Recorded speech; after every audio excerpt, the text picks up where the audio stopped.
नमस्कार दर्शक बंधु चलतु नजर पकाइबा आज सकाळ केतोटी गुरुत्वपूर्ण खबर उपरे सेथिपाई वीडियोटी को शेष पर्यंत देखा मोर अनुरोध।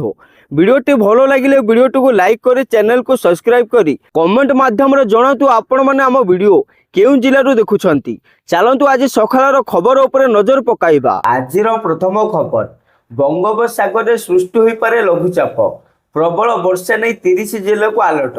27 तारिखर पश्चिम केन्द्र संलग्न उत्तर बंगोपसागर में लघुचाप सृष्टि हो पारे। यह प्रभाव में राज्य में भल वर्षा हेब, किछि स्थान में भारी वर्षा हो पारे। उत्तर और दक्षिण ओडिशा प्रबल वर्षार संभावना अच्छी। पाणीपाग विभाग यहां नहीं सतर्क कराइछि। लघुचाप प्रभाव में राज्यर विभिन्न स्थान में वर्षा हेब बोली आंचलिक पाणीपाग केन्द्र निर्देशिका मनोरमा महांती कहते। तेबे बात्या नहीं आईएमडी कौन पूर्वानुमान करिनी, किंतु सोशल मीडिया रे बात्या हेबा नहीं अनेक गुजब बुलुछि। यहाकू कहीं विश्वास करंतु नहीं बोली से अपील करिसंती। परवर्ती खबर, देश रे बढ़ुछि कोविड-19 मामला, 1000 टपिला आक्रांतक संख्या। स्वास्थ्य मंत्रालय पक्षरु जारी होइतिबा रिपोर्ट मुताबक कोरोना संक्रमित मामला 1009 रे पहुंची। गत सप्ताह देश में 750 नूतन संक्रमण चिन्हट होइछि, जेउथिरे केरल में 400 एवं दिल्ली में 100 रु अधिक मामला रिपोर्ट होइछि। केरल, तमिलनाडु, दिल्ली, तेलंगाना, महाराष्ट्र में मामला बढ़िबारे लागिछि। सेपटे स्वास्थ्य मंत्रालय सद्यतम रिपोर्ट अनुसार केरल में संक्रमण संख्या सर्वाधिक रही, जेउठारे 400 नूतन मामला सहित राज्य में सक्रिय मामलार संख्या 273 को पहुंची। परवर्ती खबर, कमिला सुना दर। मे 27 अर्थात आज ह्रास पाई सुना दाम।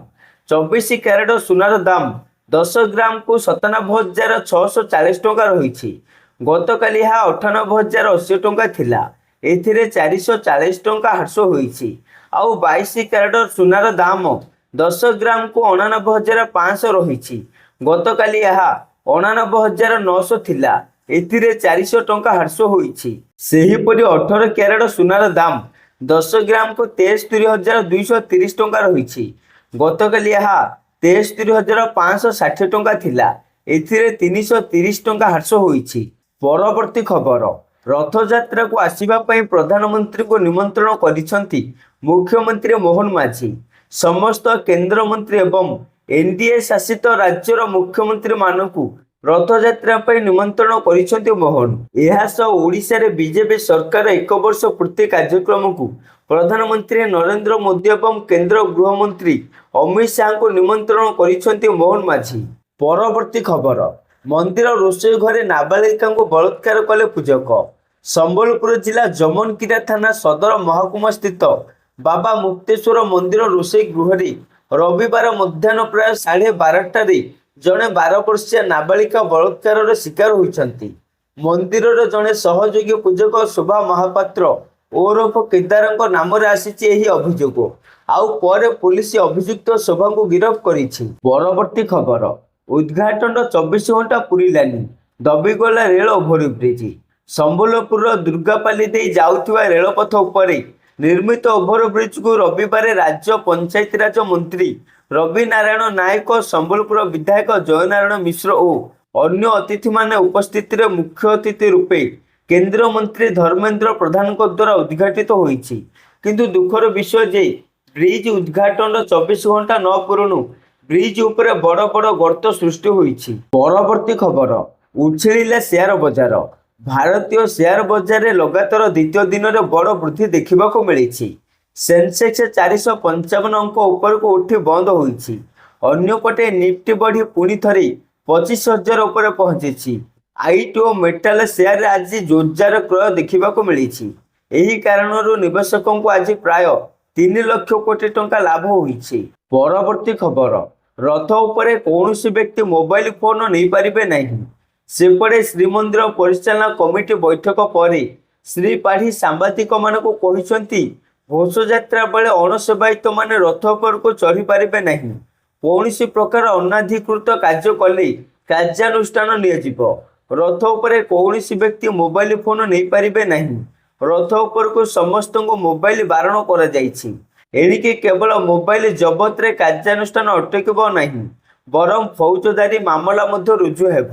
ପରବର୍ତ୍ତୀ ଖବର, ରାଜ୍ୟରେ ଖୋଲିବ ଆଉ 20 ସାଇବର ଥାନା। ରାଜ୍ୟରେ ସାଇବର ଅପରାଧ ପୁଲିସ ପାଇଁ ବଡ଼ ଚ୍ୟାଲେଞ୍ଜ।